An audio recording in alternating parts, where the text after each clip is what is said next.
जहां भी ऐसा जीवन हो जो बहुत कम सांस लेता हो, उदाहरण के लिए इमली का पेड़। ऐसी चीजें घर में लाकर लोग खुद को भारी नुकसान पहुंचा सकते हैं।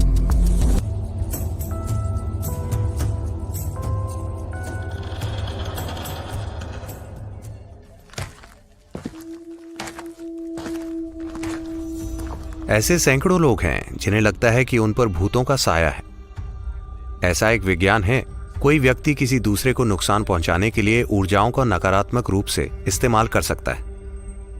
आजकल ये काफी कम हो गया है, बहुत ही कम। पर अगर आप देश के कुछ खास इलाकों में रहते हैं तो वहां ये काफी होता है।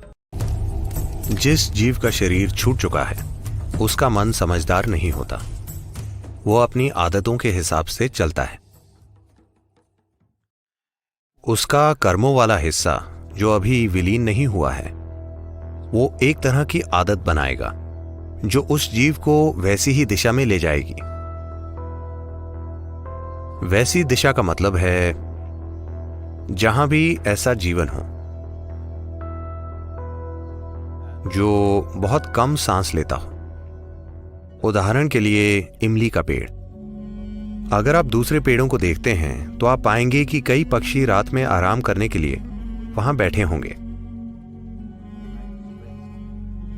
पर कोई भी पक्षी इमली के पेड़ पर नहीं बैठेगा, क्योंकि इमली के पेड़ के चारों ओर ऑक्सीजन का स्तर बहुत कम होता है। वो जीव एक योगी की दिशा में भी बढ़ सकता है, जिसकी अपनी सांसों पर एक तरह की महारत है, क्योंकि वो दूसरों जितनी सांसें नहीं ले रहा। एक कोबरा का भी इस जीव पर एक तरह का प्रभाव होता है, क्योंकि वो अपनी सांस को लंबे समय तक रोक कर रखता है। भारत में ऐसे लोग हैं जो अपनी तंत्र विद्या की प्रैक्टिस करते हैं पेड़ों पर। क्या आपने सुना है? वो तंत्र विद्या का अभ्यास करते हैं जिसके लिए उन्हें कोई चाहिए होता है। वो वाकई पेड़ों से खून निकाल देते हैं, लाल खून। मैंने इसे अपनी आंखों से देखा है। वो पेड़ों के साथ तमाम तरह की चीजें करते हैं। तो सोचिए, अगर आप ऐसे पेड़ को काटें, वो एक बहुत ही सताया हुआ पेड़ होगा। अगर वो किसी के घर में पहुंच जाए जहां एक भोला भाला परिवार इन चीजों की पहचान करना नहीं जानता, वो उन्हें वाकई नुकसान पहुंचा सकता है। आमतौर पर भारत में कारपेंट्री पारंपरिक रूप से सिखाई जाती है। आज बेशक इसे स्कूलों में सिखाया जा रहा है। एक विशेष समुदाय जिसे आमतौर पर दक्षिण भारत में आचारी कहते हैं, वहां उन्हें सिखाया जाता है कि लकड़ी को कैसे महसूस किया जाए, उसका उपयोग कैसे किया जाए। वो कभी कभी किसी लकड़ी को अस्वीकार कर देते हैं, वो इसे लेंगे ही नहीं। अब ऐसा नहीं होता क्योंकि पैसे जरूरी हैं। अब लकड़ी का हर टुकड़ा हर चीज में डलता है, ठीक है? और अब सब प्लाईवुड है, आपको पता ही नहीं चलता कि इसमें क्या पड़ा है। वरना अगर आप पारंपरिक आचारी के पास जाएं और आप कहें मैं इसका इस्तेमाल मान लीजिए मेरे पूजा रूम या प्रार्थना रूम में करूंगा, तो वो कहेगा नहीं, ये लकड़ी नहीं चलेगी, मुझे दूसरी लकड़ी चाहिए।